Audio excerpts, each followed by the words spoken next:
le fichier. Donc, une fois qu'on a trouvé dans le fichier, on va passer au téléchargement. Toujours et bien évidemment, une connexion entre Google Drive et puis N8N, et puis par la suite, ressources file, et puis l'opération ici, là, désormais, ça va être un download.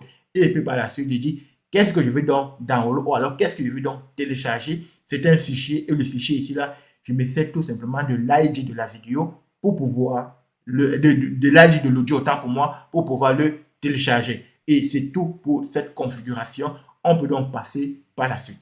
Et par la suite, ici, là, on va créer les scripts qui seront utilisés sur la vidéo. Donc, ici, là, tout simplement, lorsqu'on ouvre, ici, là, en fait, c'est OpenAI. Ici, là, on va tout simplement dire création toujours de la connexion entre OpenAI et puis N8N. Donc, dans presque tous les modules, il faut toujours faire attention de créer la connexion entre le module que tu veux utiliser et puis N8N. Tout simplement, ici, là, je crée une connexion par la suite. Et puis, par la suite, ici, là, je dis ressources test et puis message et modèle. Et puis ici, je choisis mon modèle tout simplement et puis je lui donne le prompt dont je veux utiliser. Et le prompt, il est assez simple, comme tu peux le constater ici. Si tu as besoin de ce prompt, tu peux mettre pause sur la vidéo et puis tu peux tout simplement le recopier. Il est assez simple. Et puis par la suite, je dis user, role user tout simplement. Et en termes de output, je dis simplify output parce que je veux une sortie assez simplifiée. Je n'ai pas besoin de toutes les données. Voilà, et c'est tout pour cette configuration. On peut donc passer par la suite. Et la suite ici, là, c'est un petit code, un script qui me permet en réalité de ressortir deux textes. Tout simplement, tu peux le faire comme ça. Voilà, c'est vraiment très très simple. Voilà, ici à la sortie, on a deux textes qu'on va utiliser sur la vidéo et tu constateras ça plus tard. Et encore une fois de plus, si tu as besoin de ce script, tout simplement, tu mets la pause sur la vidéo et tu le recopies tout simplement, ou alors tu demandes tout simplement aussi à ChatGPT de te générer ce script, il le fera pour toi. Donc, on peut continuer notre configuration. Et la configuration ici, là, par la suite, c'est quoi? C'est notre merge, ou alors notre JSON to vidéo. Ici, là, tout simplement, c'est pour merger la vidéo produite et puis l'audio qui a été récupéré sur à Google Drive. Donc, tout simplement, ici, là, j'utilise JSON to vidéo. Et JSON to vidéo, tout simplement, ici, tu peux le constater ici.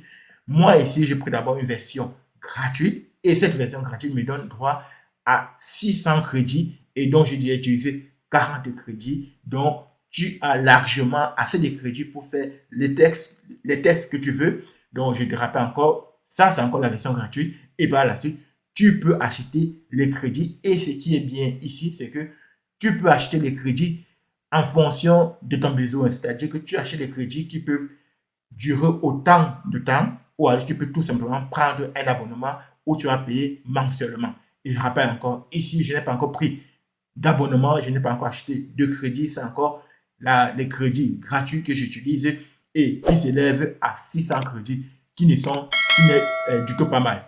Donc, je t'encourage à utiliser ça et puis tu verras bien évidemment le lien en commentaire ou en description. Et par la suite, toi, tout simplement, tu vas générer l'API ici. Là, j'ai généré mon API, mais je l'ai flouté. Tout ce que tu as à faire, c'est une fois que tu as généré l'API, tu vas tout simplement le copier ici là et le mettre et créer la connexion dont tu as besoin. Et par la suite ici là, si jamais tu trouves que ton API est vulnérable, tout simplement, tu vas tout simplement faire un reset primary API key. Tout simplement. Donc, c'est tout ce que je voulais te montrer ici. Il peut également avoir des templates que tu aurais construits ici là. Tu peux créer des templates en réalité. Tu peux créer des connexions. Tu peux créer des API. Tu peux créer des API. Tu peux acheter des crédits. Voilà. Voilà donc ce que je voulais voir avec toi pour ce JSON to vidéo. Et par la suite, on va donc regarder notre configuration JSON to vidéo ici. Et ici, JSON to vidéo, qu'est-ce que je fais ici là? Tout simplement, on utilise toujours la méthode POST parce que c'est la méthode la plus sécurisée ici là et surtout que nous on veut créer quelque chose. Voilà, par la suite ici là, c'est URL. L'URL ici là, tu peux tout simplement copier cette URL ou alors tu peux retrouver cette URL toujours sur JSON to vidéo en allant sur API et puis la documentation de l'API. Et par la suite ici, en termes d'authentification, on va dire non tout simplement. Et par la suite ici, on va tout simplement dire notre API ici là, notre header ici là, on va dire X API.